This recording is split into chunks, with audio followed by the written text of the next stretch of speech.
सोलापूर शहरातील विख्यात मेंदूविकार तज्ज्ञ डॉक्टर शिरीष वळसणकर यांच्या आत्महत्येप्रकरणी त्यांच्याच वळसणकर हॉस्पिटलची प्रशासन अधिकारी मनीषा मुसळे माने हिला पोलिसांनी शनिवारी रात्रीच्या सुमारास अटक केली।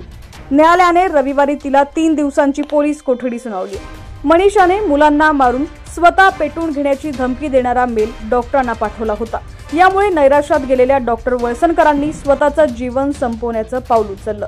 फिर्यादीत या संदर्भातील तपशील देण्यात आलाय। डॉक्टर वळसणकर यांनी शुक्रवारी रात्री 8:30च्या सुमारास बेडरूम मधील अटॅच बाथरूम मध्ये आपल्या परवाना असलेल्या पिस्तुलीनं गोळ्या झाडून आत्महत्या केली। सुरुवातीला डॉक्टरांनी हे पाऊल नेमकं का उचललं हा प्रश्न सगळ्यांनाच पडला। डॉक्टर वळसणकरांच्या पार्थिवावर शनिवारी संध्याकाळी अंत्यसंस्कार झाल्यानंतर त्यांचे चिरंजीव डॉक्टर अश्विन यांना डॉक्टरांच्या पॅन्टमधील डाव्या खिशात सुसाईड नोट सापडली। त्यामध्ये डॉक्टरांनी आपल्या आत्महत्येला हॉस्पिटलची प्रशासन अधिकारी मनीषा मुसळे माने यांना जबाबदार धरलं होतं। मात्र त्याआधी मनीषाने डॉक्टर वळसणकर आणि अश्विन यांना ईमेल पाठवून उपरोक्त धमकी दिली होती। डॉक्टरांची सुसाईड नोट पाहून डॉक्टर अश्विन यांनी शनिवारी सदर बाजार पोलीस ठाण्यात रीतसर फिर्याद नोंदवली।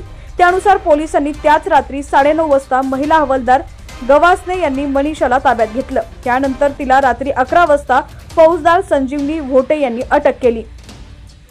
मनीषाने डॉक्टर शिरीष वळसणकर व डॉक्टर अश्विन यांना जो मेल पाठवला आहे त्याचा उल्लेख फिर्यादीत करण्यात आलेला असून त्यामध्ये असं नमूद आहे की मनीषाचे अधिकार कापले, पगार कमी केला, त्यामुळे मनीषाने दोन्ही मुलांना मारणार आणि हॉस्पिटलमध्ये येऊन पेटून घेणार, त्याला सर्वस्वी जबाबदार स्टाफ व सर्व वळसणकर कुटुंबीय राहतील। मनीषाचा मेल आल्यानंतर व्यतीत झालेल्या डॉक्टर वळसणकरांनी सुसाईड नोटमध्ये म्हटलेलं आहे की ज्या माणसाला मी शिकून आज एओ केलं आणि चांगला पगार देत आहे त्याने खोटारडे आणि घाणेरडे आरोप करून मला धमकावलंय, त्याचे मला अतीव धोका होत आहे आणि म्हणून मी माझं जीवन संपवत आहे। मजकुरात एओ मुसळे असं नमूद केलेलं आहे।